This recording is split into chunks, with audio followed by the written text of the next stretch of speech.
It goes without saying that quality trumps quantity, but a load of quantity never really hurt anyone.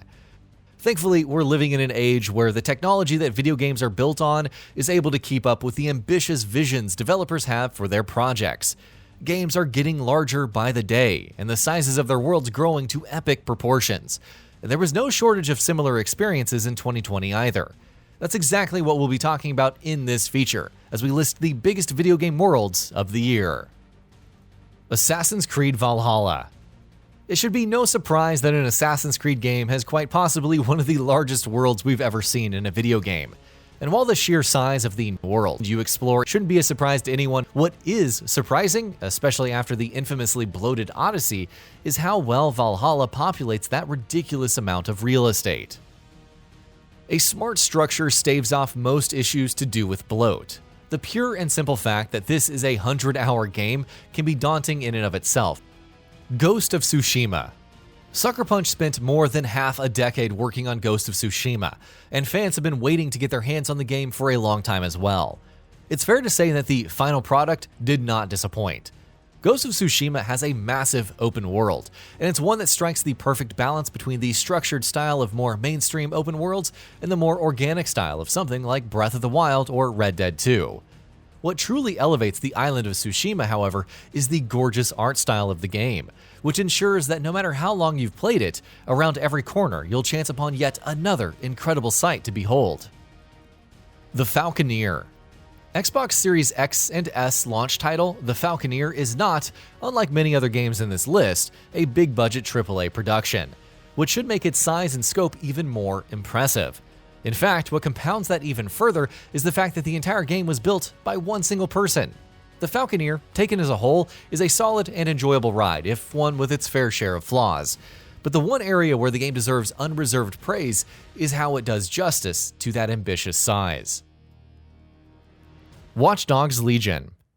After taking players to virtual recreations of Chicago and San Francisco in the first two Watch Dogs games, Ubisoft decided to jump across the pond to London with Watch Dogs Legion, and this time they went all in on the cyberpunk aesthetic. Legion's London is predictably large, and though the driving mechanics can definitely do with a bit of polishing, it's still a world that's a lot of fun to exist in. It looks great for starters, especially if you're playing with ray tracing on. While the game's systemic nature, driven largely by its central play-as-anyone mechanic, combines with its vast array of activities and side activities to deliver a world that never runs out of things to do. YAKUZA Like a Dragon. YAKUZA Like a Dragon was an important step forward for the series. Though technically a continuation, with its new characters, new setting, and new gameplay, it was essentially a reboot, or a soft reboot at the very least. And though the series' mainstay Kamurocho is still very much present and accounted for here, the new location of Yokohama is the real star of the show. Yakuza, of course, has a history of prioritizing quality over quantity, and that's true here as well. Though Yokohama is easily the largest city we've explored in a Yakuza game, it's not terribly large and is instead packed densely with interesting activities that completely ground you in its ridiculous and gleefully over-the-top world. On top of that, with Yokohama, Kamurocho, and Sotenbori put together, the game isn't lacking in terms of sheer size either. Dragon Ball Z Kakarot. There's only been about a quintillion Dragon Ball games over the years that retell the story of the Z Saga, and yet players keep eating up any new game that does that same thing regardless.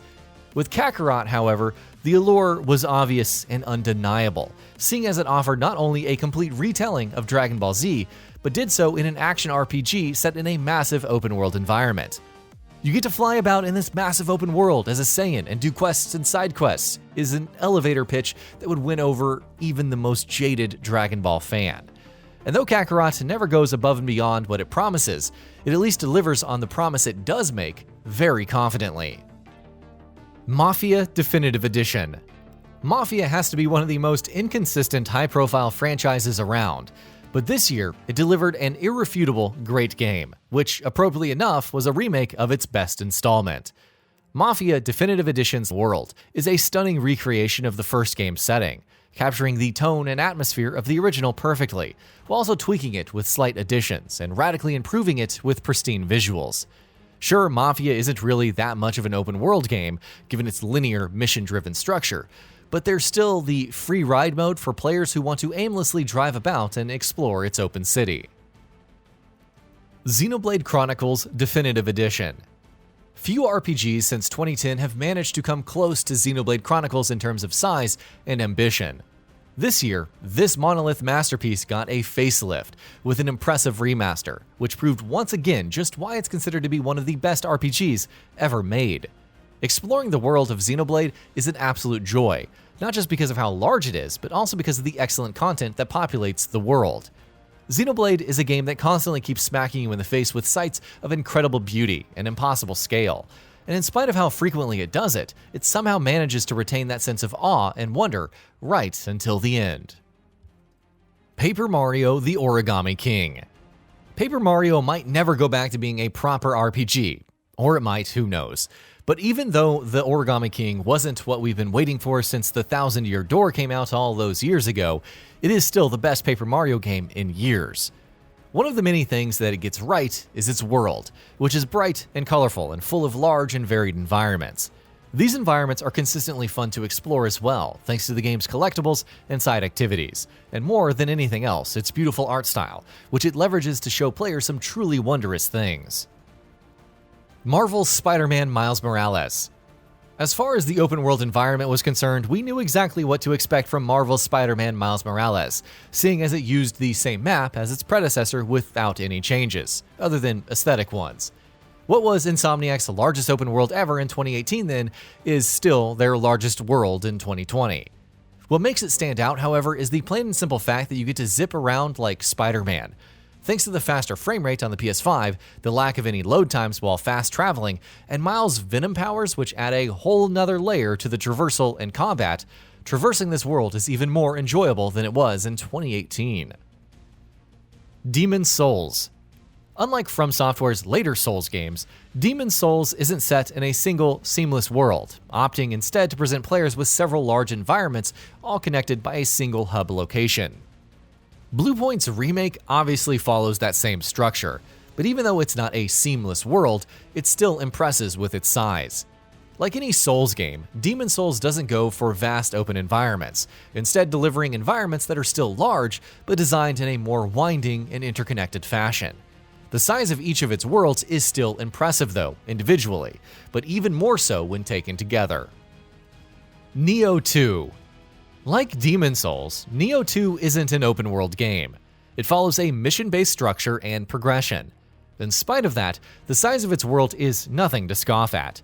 The environments that its missions take place in are usually quite large, often larger than you'd expect, and more often than not, there's plenty of room for exploration and going off on the beaten path. No, it's not a staggeringly large world, but viewed on its own merits, its size is still quite large. Cyberpunk 2077. CD Projekt Red hit the ball out of the park with their debut open-world effort in The Witcher 3, and crafted a massive open world that could take you hundreds of hours to completely explore. With Cyberpunk 2077, they went in another direction. Instead of pure size, they focused on density and verticality. It's fair to say that even though Cyberpunk 2077 isn't as big as The Witcher 3 in terms of pure numbers, Night City and its outskirts still cover a lot of ground, and play host to a plethora of activities to partake in. Immortals: Fenyx Rising. Seeing as this is an open-world game made by Ubisoft, going into Immortals: Fenyx Rising, you may have expected a map that stretches on and on endlessly in all directions. But the world structure of Ubisoft's newest game is actually surprisingly different and refreshingly condensed. But though it's not as large as some of the recent Assassin's Creed titles, Immortals map is still a big one, and it's one that, more importantly, is densely packed full of things to do. The Pathless. The Pathless world impresses in the regular ways you'd expect it to. It's quite big, there's a decent variety of environments, and it looks gorgeous, while an excellent and fast-paced traversal system makes navigating that world consistently delightful. What elevates this world to a level above most others, however, is the fact that with no maps or markers or pointers to rely on, you're grounded in it completely. Exploration actually feels like, well, exploration instead of the mindless follow-the-marker loop that open-world games so often lean on. Without the shadow of a doubt, The Pathless is perhaps one of the most unique and most interesting open-world games we've played this year. Genshin Impact.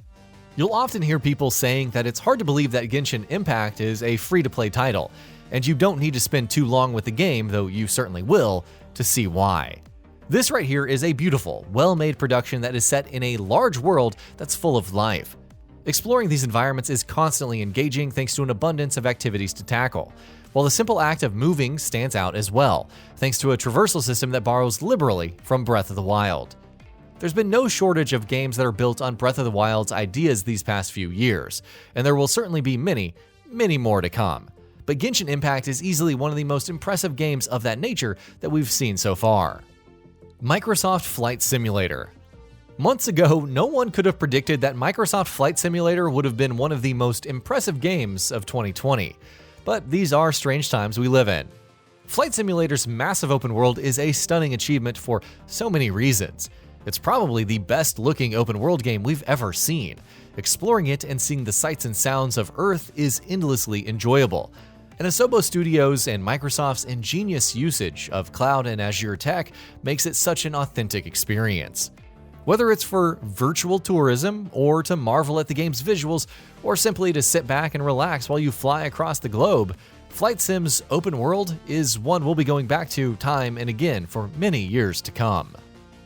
And that about does it for this video. If you enjoyed what you watched and want to see more from Gaming Bolt, you can always hit that subscribe button and turn on the bell icon next to it. That way you will never miss any of our videos.